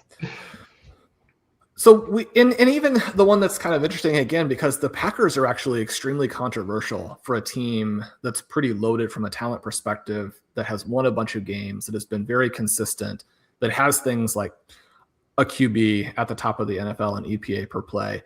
And yet, Matt LaFleur is the guy where you're going to have a lot of eyebrows raised about whether he is the cause or the problem, right? Is he the person who is pushing them to these levels, or is he the final piece that if you removed him and flipped him out, you would actually have the team going to the Super Bowl? Because you can go through the stats, and certainly, again, why the futures odds are what they are. The Packers look very, very good top to bottom, but they're not a team that scares you for the playoffs. And, how much of that, again, is the team? How much of it is the coach? And so even among the players, or even among the coaches that we have a decent track record for and have accomplished some things, there are lots of questions. Certainly there have been a lot of failures out of this tree. And now we have a season where a lot of young guys without resumes are going to be in positions of pretty great power when you're talking about either putting together the offensive game plan or calling the plays. It'll be fascinating because some of the guys are going to come out and are going to be the next Ben Johnson or Liam Cohen. Maybe not to that extent. I think that we could be talking about just like draft classes, where a coaching class could be unique. It doesn't actually change anything. It's simply that, you think of 2 years ago with McDonald, you think of last year with Ben Johnson and Liam Cohen, that those guys end up being the Andy Reid, the Bill Belichick of the next, in the same way that you're not, and maybe this is too niche, but just because we now have Alcaraz and Sinner doesn't mean that we should be looking for the next couple of guys who are going to add on and be, the big three. It's like, you got those two guys. The fact that it took almost 2 decades that the big three dominated for that long is because you don't get a Sean McVay. You don't get a Kyle Shanahan every year. It could easily simply be that we're chasing Cohen and Ben Johnson when those names aren't there. But I do think it's exciting to see the NFL embracing innovation, letting the young guys have a chance. And hopefully it will take us in the direction of some exciting offensive play, some offensive answers, some big scores, and it won't actually take us in the direction of too many Super Bowls like the one we just got. Yeah, no, I do think 2025, when we look back, is going to be sort of a transition year. There's going to be a lot of teams, because there are enough teams embracing these sort of high upside builds. I think there's going to be a lot of teams sort of rising up. It'll be really fascinating to see who's good going forward. I made the comment about Stefanski, like, oh, I don't know how good of a coach, whatever. Falcons fans who are maybe unsure of what to think there, you and I were talking a little about, I think before the show a little, but you kind of referenced it a little as you were talking about like the Harbaugh Nagy. Like, I'm looking at some of it with like the head coach plus the OC. I think it's interesting. I don't know a ton about Tommy Rees, but I do think it speaks to a forward-thinking approach that Stefanski got the Atlanta job, and maybe should have considered retaining Zach Robinson, because I don't think Zach Robinson did a bad job, and I'm glad he landed elsewhere for the reasons you were talking about. They did some things that were really good in Atlanta last year, but they went out and got Tommy Rees, who's a 33-year-old OC. He's one of the younger ones. I don't know a lot about him, but Stefanski did some interesting things with the Browns for a while, was thought very positively of, I think, as an offensive coach. It's like a knockoff version of what I'm thinking of with Jim Harbaugh and Mike McDaniel a little bit, where it's like maybe they're kind of somewhat different, bringing different things, right? Like if Stefanski's an older coach, we talked about the experience and those things that maybe are passing some of the older coaches by, but whatever the young coaches are bringing as well, you're getting both of that in the building. You're getting them working toward the same goal. I kind of like that for the Falcons, that they're like, at least in terms of what the upside could be. I don't know for sure what it will be. You could make the case that with the Broncos promoting Davis Webb, that could be similar. There are some other situations like that where you have, and me saying that you have Sean Payton plus Davis Webb could be similar to some of these other situations with a little bit of an older head coach and a little bit of a younger OC, and you get that little balance there. One of the things you were kind of talking about, like where the responsibility lies or the credit lies, it just gets back to how all of these things intersect and interrelate. It did make me think back to a thing that I referenced earlier that you had started talking about a little bit prior to the show about Sam Darnold, because I had sort of started talking about Darnold and saying it's driving me a little nuts that people are making a big story about Darnold as a reclamation project and all that stuff. Yes, clearly he won a Super Bowl and he was good enough to win a Super Bowl, and that's amazing. But the story to me was more that if Sam Darnold wins a Super Bowl playing at the level he did this year, because the way he played in the Super Bowl, especially, what I said to you pre-show was it wasn't good enough to win most Super Bowls at the quarterback position. He missed a lot of open throws. He missed a lot of opportunities. When you don't have a threat on the other offense coming back at you, which most Super Bowls you're going to have, you can overcome that. And he still made some other throws, and he made some plays, and he did some things. But Darnold being able to win a Super Bowl, to me, the story of that was that you didn't require, that it doesn't require necessarily, while yes, it's important to have great quarterbacks, and having a great quarterback is more likely to help you win a Super Bowl. This whole idea that we should judge quarterbacks purely on Super Bowls won, which is this part of the zeitgeist forever. And it's funny because this often gets brought back to Brady, who has the 7 Super Bowls, and some people take shots at Brady because some of those Super Bowls, there were some different things that happened. They won one 13-3 or whatever. They got obviously somewhat fortunate to come back from 28-3, the Edelman catch and all of the things. Brady puts them in position to create his own luck, and then they capitalize on it as well. The play at the goal line against the Seahawks back in 2014, obviously the Malcolm Butler thing. And so people will talk about some of and then the early 3 Super Bowls, people will criticize Brady's impact on those. It's so funny because the ones that Brady probably deserved the most were maybe the Giants ones where they ended up losing because of fluky plays coming back, the Manningham play, the Tyree play. It's not about Brady to me because I think the Brady conversation is so tough. The guy that I think is interesting when you have that conversation is Peyton Manning, Peyton Manning didn't deserve to win the Super Bowl the second time he won. That's the thing that should tell you more than anything. In 2015, his final game of his career, he had one of the worst games statistically of any Super Bowl winner ever when the Broncos beat the Panthers. 2 years prior, in 2013, he was the first ever 5,050 quarterback. There's only been two. Mahomes did it.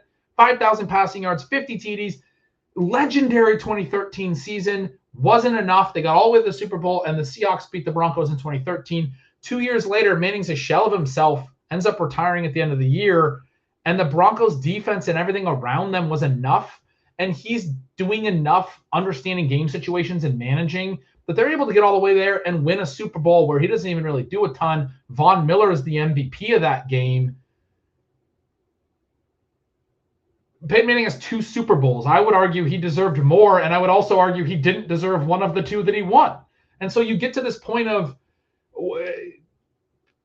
it's not just the results, right, that matter and all of these things. But anyway, I was sort of talking about that to a certain degree about Darnold, and in my mind, I called him the 5th most interesting Seattle storyline.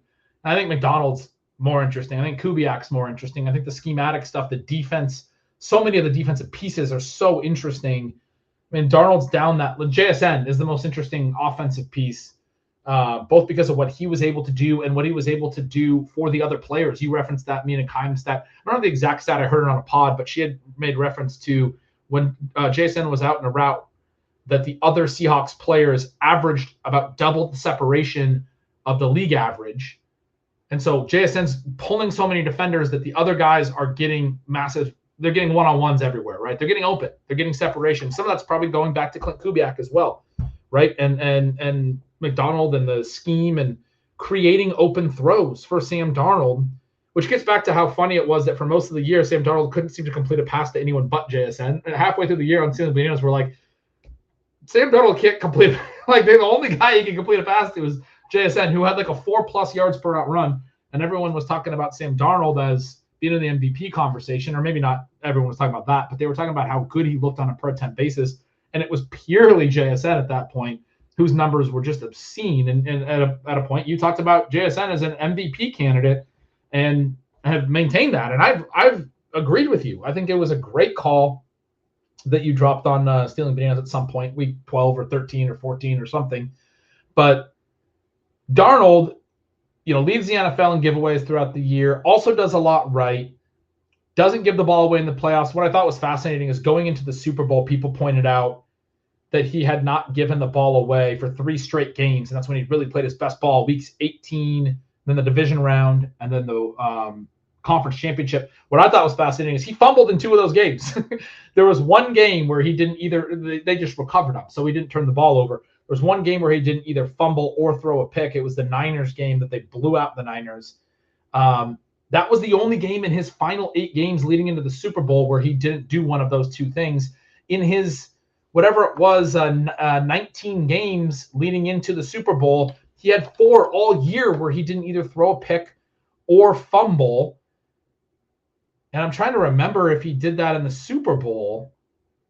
I don't think he did. So that would have made a 5th game for his season that he did not either fumble or throw an interception, put the ball in harm's way, if you will. 2 of those 5 games came in his 3 postseason games, which is great. I mean, that's a great time to do it. But this idea that like Darnold shook off all of the narratives around him or was somehow a very different player. To me, the way that I described Darnold was he was in the best situation for a quarterback I think that I have ever seen in my football watching life. Just to say that he was in the best situation in 2025 because I think McDonald and Kubiak were so scheme intelligent. Again, getting back to them running and protecting Darnold from having to throw and turn the ball over more in situations that were tough throwing situations. They would run, punt, and play defense and do it well enough. This team went 14-3. I was saying to you before the show, one of their 3 losses way back in week 5 was to Tampa. Tampa ties the game in Seattle 35-35. There's a minute left. Darnold has to lead a field goal drive, and they get the win at home. Immediately throws into double coverage over the middle on a curl route and throws a pick in field goal range. and the Bucs just run out the minute and kick a game-winning field goal and win. That was one of Seattle's 3 losses. This gets back to Mike Macdonald winning Coach of the Year. He did it despite a quarterback who, I mean, they should have went 15-2, probably. And not to say that Darnold didn't help them win a lot of those games, but one of their 3 losses is a late game situation where they put Darnold in a tough spot. One of the things I talked about for most of the year is they were leading in the second half of every game, other than this Tampa game. They were constantly in positive script. They were keeping Darnold in comfortable positions to play quarterback, which is a very important thing. So anyway, what I had said to you was I felt like Darnold winning was indicative of you don't have to have a perfect quarterback necessarily to win, and that he was sort of being held up too much right now as too much of the story of this team. And you had just the last time you were talking before I decided to go way too long. I was just going to ask you your thoughts on Darnold, but I instead went for 15 minutes about whatever I was just talking about. But listeners are used to that. The last time you were talking, you had talked about the interrelated sort of credit. Who is it? Is it the coach? Is it the quarterback? Is it the players? Where does that lie? I can't even remember what team you were talking about it. It brought me back to that Darnold point. But yeah,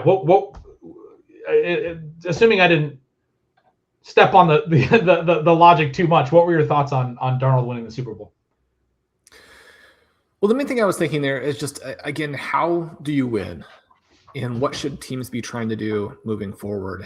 And what I do think we're going to get, and what I like, is this idea of every team not approaching it the same way.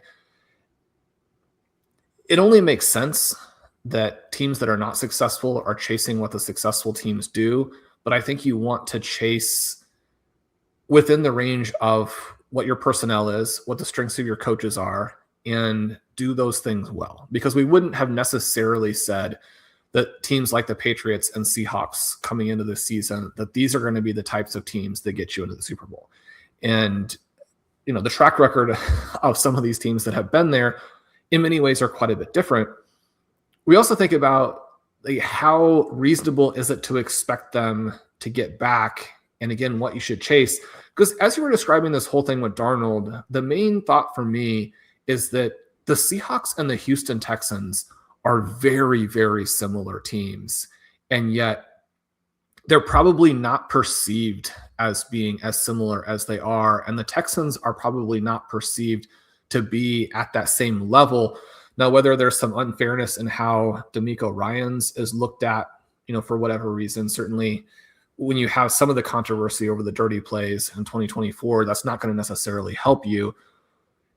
And or is there this people getting excited about CJ Stroud and then feeling like he let them down, and as a result, him not getting similar amounts of credit? One of the things that is weird about the Sports Info Solution numbers is that their WAR numbers for QB passing don't track a lot of the other numbers for QBs that closely, which is pretty weird in that you would expect those numbers to mostly match up, right? If a QB is generating a lot of EPA per play, if they have, really great touchdown numbers, if they're not taking sacks, what have you, you're just going to expect those things to track. CJ Stroud actually finishes 6th last season. He's got an aggressive ADOT. He limits sacks, especially within the pressure percentage. We know that the Houston Texans offensive line wasn't particularly good. His interception numbers were low. And so we're thinking about a guy who is able to attack down the field. We know he's got the big arm. It's really actually completing anything else that is the question, which again is the question basically for Sam Darnold as well. Sam Darnold throws the ball well down the field. You have in so many ways, and Darnold's numbers are way down the list in terms of passing WAR. And so you're thinking, okay, if you buy some of these things, if you buy that Stroud was the reason for what's happening. So when some of the numbers aren't matching up, it's because in the charting, Sports Info Solutions is either saying, okay, the offensive line is really helping you here, or the receivers are really helping you here. Things like dropped interceptions, things like whether or not your own receivers caught the ball, right? And so when they're saying that Stroud had this really good year, it's interesting from the perspective of, who's responsible for what the Texans are doing well on offense, which you could argue is not that much.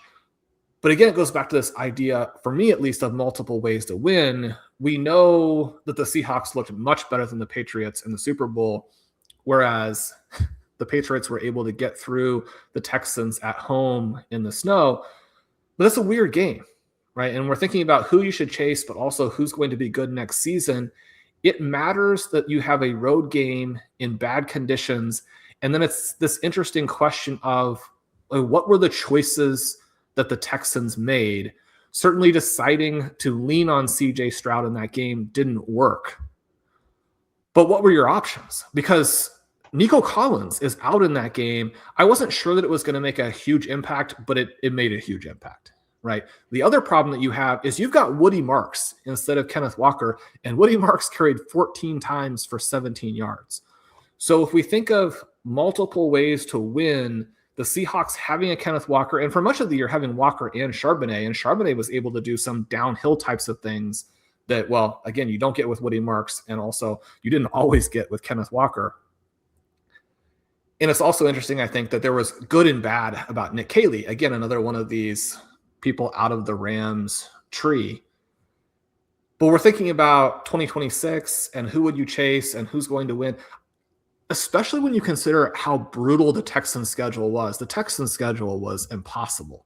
And then what they actually did in the regular season, the Stroud game was similar to the Darnold 4-pick game against the Rams, where they went into the fourth quarter down 21-16, right? The fact that the Seahawks almost won the 4-interception game from Darnold during the season, the fact that this 4-pick game was fairly competitive, the Texans still have plenty of things they need to do, but they're a very interesting team. And I think if we're removing the order that some of the things happened in, and you can't, I mean, where you won the games matter. You think about before this season, the one bad year that the Chiefs had, they still then worked through the wild card and came through the AFC and win the Super Bowl. And it's like, it mattered that they were able to win the games in the playoffs. The Seahawks, I think from a full coaching staff perspective, you feel more comfortable with than the Texans. And again, the coaching is probably the reason why. And yet teams like the Texans to me are very interesting because of how close they might actually be. And in terms of if you actually wanted to build a juggernaut, you might not build the way the Seahawks have built either, because Sam Darnold is still a huge problem. Yeah, it's going to be fascinating to see them going forward, because as you made that comparison, I think it's right. I think my first thought was the major difference is probably offensive scheme, to the point that I keep trying to drive home that scheme is so important, or that I clearly believe. And in personnel as well. I think the Woody Marks point is clearly huge. And then especially when Nico Collins probably isn't JSN in terms of, I think Nico Collins is a very, very talented wide receiver. And a lot of people need wide receivers to look like Nico Collins, be very big and physical. And he's a true number one. He's an X receiver. And they think the JSN's not as good as he is because he doesn't look like that. When I always talk about wide receiver play, the biggest thing that I drive home is the down-to-down consistency. How frequently are you stressing defenses and those kinds of things? It's not about the highlights. It's not about the big athletic freak plays. It's about what JSN does, I think. And that's the gravity. And that draws the extra coverage when they go back and look at the scheme and they go, God, when they do this concept and this concept, we have to have guys bracketing JSN in these ways. And it's going to lead to the secondary receivers being wide open, because his route running is so, you just have to account for it. It's so difficult all over the field. And so there is a gap there. And then especially when Nico's not on the field in that playoff game. But so to me, I think the biggest difference is you have that scheme thing. But the other thing that was interesting is when you said that about the Texans, I was like, oh, well, that's an interesting conversation about where Seattle might go in 2026 without Clint Kubiak. Maybe McDonald isn't able to just replace Kubiak. So I've given McDonald credit for some of the offensive stuff. And again, to just reiterate why, it's because in year one, he feuded with Ryan Grubb in a way that got into the public and it got into the Seattle media. And he was like, this is not working, the offensive coordinator stuff. And to me, on a week-to-week basis, going back and watching film and game planning, McDonald was sharp enough to know during the season, can't have this stuff. Also, clearly was like, comfortable with moving on from DK Metcalf, Tyler Lockett, Geno Smith, all of that. And John Schneider gets all the credit for it, and he won, GM of the year or what have you. I do think McDonald had a lot to do with that, especially if you look at John Schneider's track record longer. I made this case, I think, on the last show. But McDonald's feuding with Grubb, maybe I'm applying too much. We won't really know, but maybe I'm applying too much to that. But they wind up going a different direction with Kubiak. Maybe he'll be able to hire somebody else now as offensive coordinator that similarly is a forward-thinking, schematic answer that he'll be able to work with. It'll be really interesting to see if Kubiak, who didn't have answers in New Orleans, didn't have personnel, but was good for the first couple games that year, and then really kind of the offense fell apart. There was a lot of injuries. If he's able to find the success with the Raiders, or if we learned maybe that he was a good play sequencer and play caller and stuff, but maybe the game planning and between the week stuff was getting a lot of help from McDonald. I think that's a possibility here. But anyway, assuming the Seahawks take a step back offensively with their scheme and stuff, and losing Kubiak is a hit, then I was thinking, well, Houston's 2025 might be Seattle's 2026, like a model for that. But as you were talking through it, I'm looking at it. I mean, they were a 12-5 team, went to the playoffs, won a playoff game, and you were talking through they were competitive in the second playoff game. It's not like Houston was bad or anything. And it is with probably worse personnel, especially when you get to that playoff loss. You basically have no one around CJ Stroud. You have a tough offensive line and really limited skill players.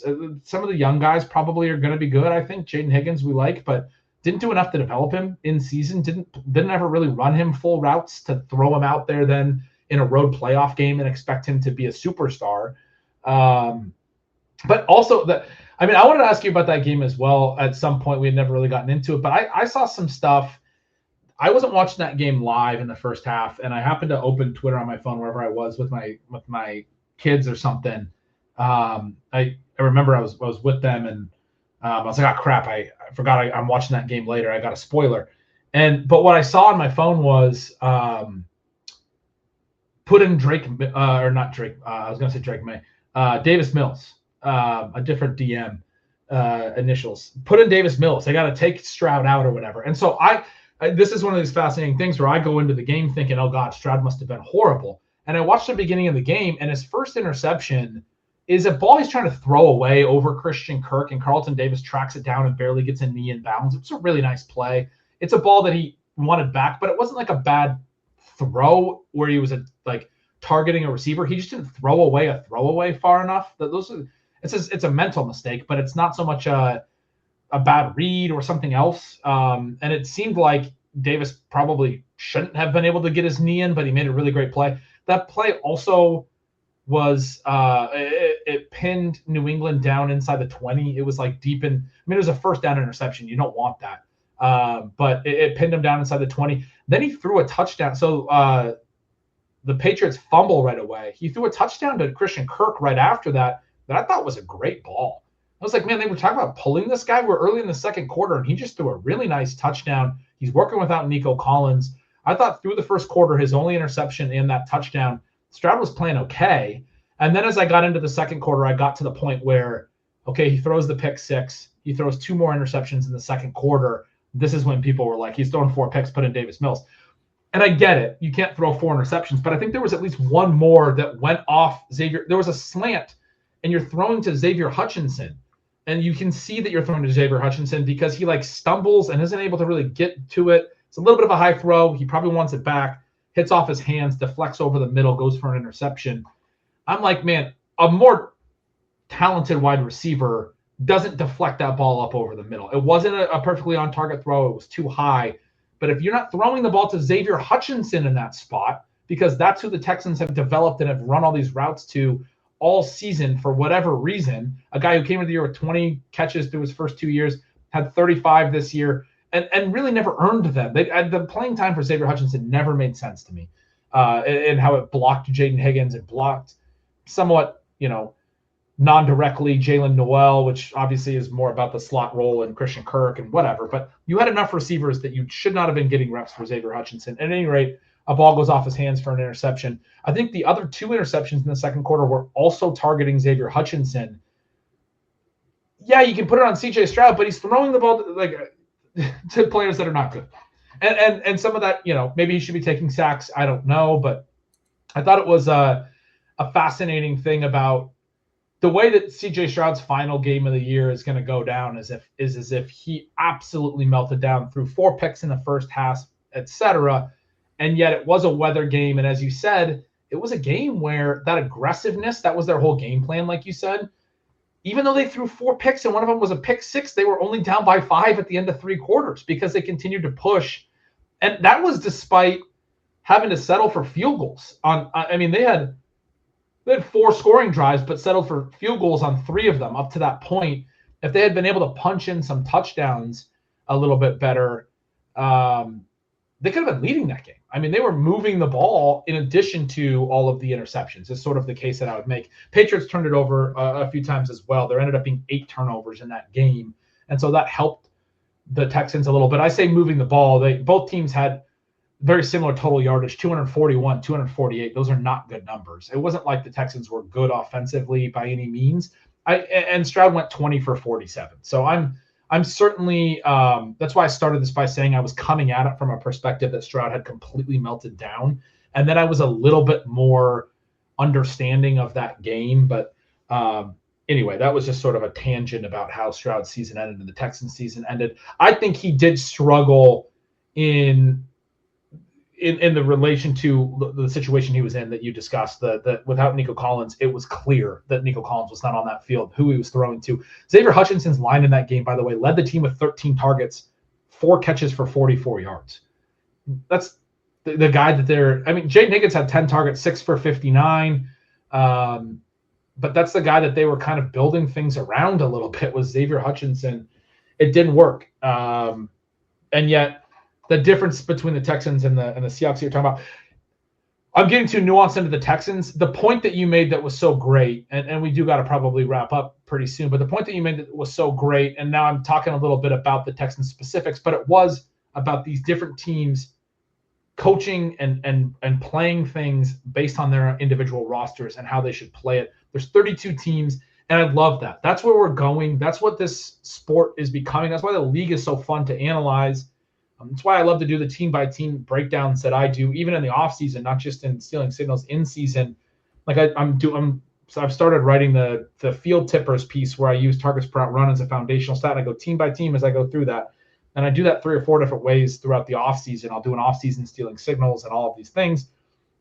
So I think it's important to check in with each offense and understand what they're doing and whether they're doing it the way that they should be within that context. And the sport is, I completely agree with you, moving more that direction than ever. And it's important for teams to be successful that they understand what personnel they do have and what answers they should be going to as a result of that. And you do still need good players. I don't know that the Texans had other answers than what they tried to do, which was be aggressive and let CJ Stroud kind of carry you. It didn't work. That was their best shot, I think, probably. And it almost worked. Even though they had the 4 picks, they were somewhat in that game, as we keep saying. So that point you made about them versus Seattle versus some of these other teams and building their teams correctly for what they have and each of these teams being unique, I think is the right way to think about it. So we have with the Texans 3 consecutive seasons where they win in the wild card, they lose in the next round. One of the things that will be so tough for both the Seahawks and the Texans is that there are at least 2 other very good teams in their division. A little bit of that may depend on Daniel Jones' health, but that could be tricky. I think it potentially skews things in the favor of teams like the Eagles and then of, say, the Patriots and Bills, right? Even just that difference between 2 good teams in your division and 3, certainly if you're in the NFC North and it's 4, that part is tricky and interesting. The Texans, if they could get to where they host that divisional game, it can make a big difference. The other interesting thing there, they have now hired offensive coordinators from the 49ers and from the Rams. It'll be year 2 for their Rams hire next season. I thought they did a lot of frustrating things with the personnel deployment at wide receiver, but also some good things. Maybe the OC takes a leap and CJ Stroud and company are fantastic next year. Certainly would expect them to add a running back in some way, shape, or form. And it's hard to forget, or it's easy to forget with that they probably anticipated Joe Mixon playing football this year, that whatever, went on with his health throughout the year and clearly has some kind of degenerative thing now that sounds like he may never play again. But that wasn't their plan. I think they thought they had Joe Mixon and then Woody Marks working off of that. And then they wind up with Nick Chubb and Woody Marks. But I'm with you. I mean, that's clearly going to be a point of emphasis for them, is to bring in some playmaking at running back. And if those young receivers get better, and like you said, if the OC makes a jump, their offense looks a lot better. Maybe I thought it was fascinating the way you drew that comparison. I was thinking maybe Seattle falls back to Houston's level. You were kind of arguing maybe Houston makes a step up, and I think it's a good case. It should be fun to watch some of these teams. Ben, having these discussions with you, number one, reminds me everybody needs to get out there and subscribe to Ceiling Signals. No better combination of reality and fantasy content anywhere on the internet. And then number two, I'm excited to see. I mean, we're all excited to see this every year, but the free agent moves, the draft content coming up, that reminds me that if it's not out as you're listening to this, the RotoViz rookie guide will be out imminently. Make sure you check that out. Ben, this has been Stealing Bananas. A lot of fun as always. Love you guys. Talk to you soon.